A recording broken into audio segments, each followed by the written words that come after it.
का सामनातून रोखठोक लिहिलेलं आहे माननीय संजय राऊत साहेबांनी, आणि याच्यात आताचं जे या महाराष्ट्रातलं सरकार आहे त्या सरकारमधील मुख्यमंत्री उपमुख्यमंत्री दोन्ही यांच्यातील संवाद विसंवाद याला कारणं आणि येणार काय याचं काय होऊ शकतं अशा पद्धतीचं भाकीत व्यक्त केलेलं आहे.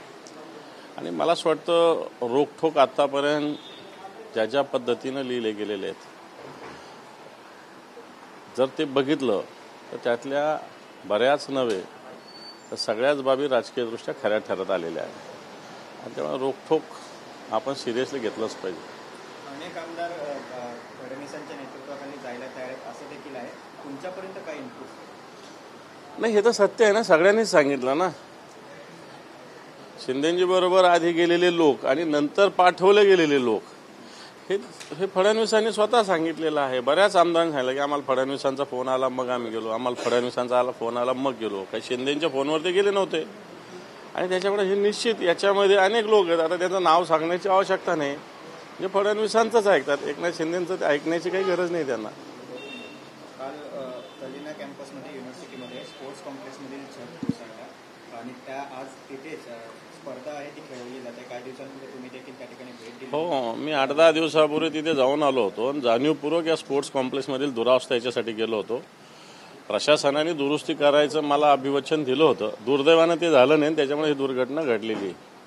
सर, सध्या जो धर्माच्या बरोबर राहील तो जिवंत राहील, जो धर्माच्या विरोधात जाईल त्याचं काही खरं नाही असं शिंदेच्या शिवसेनेचे जे मंत्री आहेत गुलाबराव पाटील यांनी वक्तव्य केले का? धर्म म्हणजे काय याची व्याख्या केली पाहिजे. धर्माची व्याख्या संकुचित करता येणार नाही.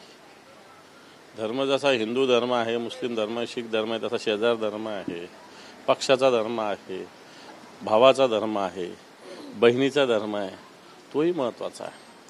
आणि मला असं वाटतं भारतीय संस्कृती असा धर्माच्या आधारावर चालते आणि त्याच्यामुळे धर्माच्या आधारावर तर ज्यांनी धर्म सोडला, धर्म नुसतं फिजिकली नुसतं हिंदू मुस्लिम शीख इसाई एवढा पुरता मर्यादित नाही, याच्याही पुढे जाऊन धर्माच्या व्याख्या आहे. मला असं वाटतं अशा पद्धतीनं जो धर्माचं हे सोडतो त्यांनी जे वक्तव्य केलं काय चुकीचं आहे असं मी मुळीच मानणार नाही, पण तो धर्माची व्याख्या व्यापक एवढंच मी सांगेन.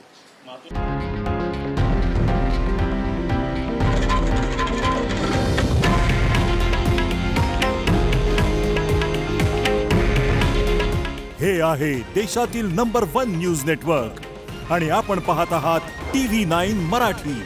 काळजी तुमची, हित महाराष्ट्राचं.